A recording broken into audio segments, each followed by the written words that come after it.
Muy buenas noches a la Universidad Continental. Muy buenas noches, estimado docente encargado. Muy buenas noches a los compañeros en general.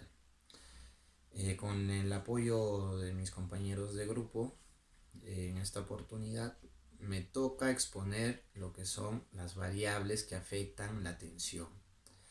Y para poder saber el significado de esto, debemos saber qué es la atención. En la psicología, la atención es la capacidad de percibir, recibir, retener determinados estímulos. También se puede utilizar para definir los mecanismos que controla y regula los procesos cognitivos. Tenemos dos tipos de atención. Uno, que es la atención espontánea, que esto se da inconscientemente y se define hacia los gustos personales y lo vocacional. No depende del incentivo del individuo, pero sí se requiere de un esfuerzo para hacerlo ceder y poder desviarlo a otros objetos. Por otro lado tenemos la atención voluntaria, que esta atención requiere de esfuerzo y voluntad en una atención de un objeto, entre otros que nos puedan llamar la atención. Esto cesa por sí mismo cuando el esfuerzo recae y determina por el incentivo propio de la persona. ¿Cómo funciona la atención?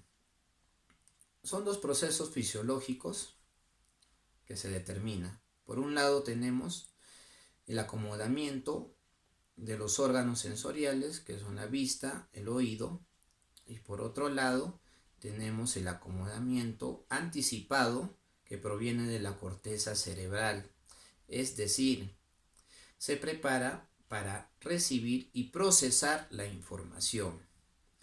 Estos dos estímulos suceden en el mismo tiempo.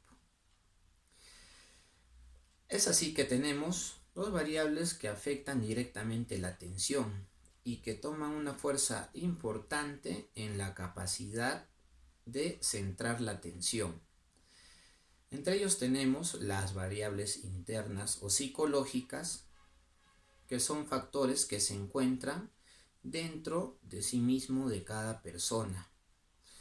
Y por lo tanto, en cierto sentido, depende de cada individuo poder controlarlas o no.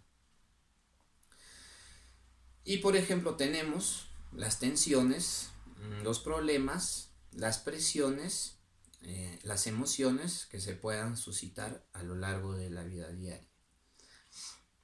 Por otro lado tenemos las variables externas, ya que estos factores provienen del medio exterior y que ayudan o dificultan en la atención.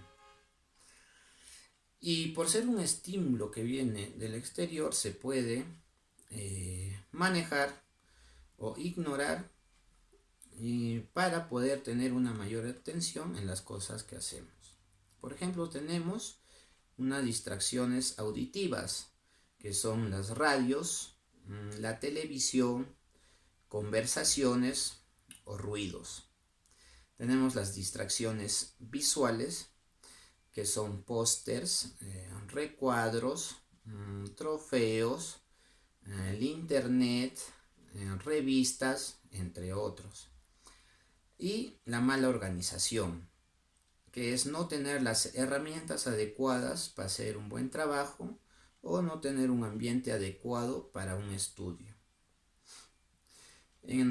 También tenemos procesos que influyen en la atención. Tenemos el proceso de focalización de la actividad mental, que se encarga de centrar la atención en una cosa concreta.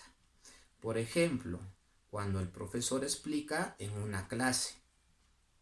Tenemos el proceso de selección, que es encargada de seleccionar un estímulo entre todos y ignorar a los demás que no se va a mencionar. Por ejemplo, tenemos en el salón de clases, cuando el profesor está dictando o explicando un tema, nosotros podemos tener la capacidad de ignorar lo que nos puede decir el compañero del costado o los ruidos exteriores o interiores del salón.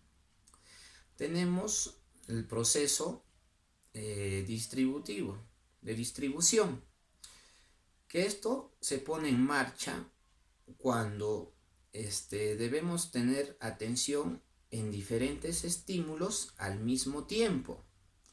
Por ejemplo, el profesor en el salón de clases está dictando o explicando un tema, ¿ya? Al mismo tiempo está escribiendo en la pizarra y nosotros tomamos nota de ella en el cuaderno. Y por último tenemos el proceso de mantenimiento. El proceso de mantenimiento es la capacidad de poder estudiar un tema, ponerle la mayor atención, estudiarlo 1, 2 o 3 horas y poder tener la mayor captación y retener la información necesaria. Muchas gracias por la atención. Es todo lo que he podido explicar brevemente sobre las variables que afectan la atención. Muchas gracias.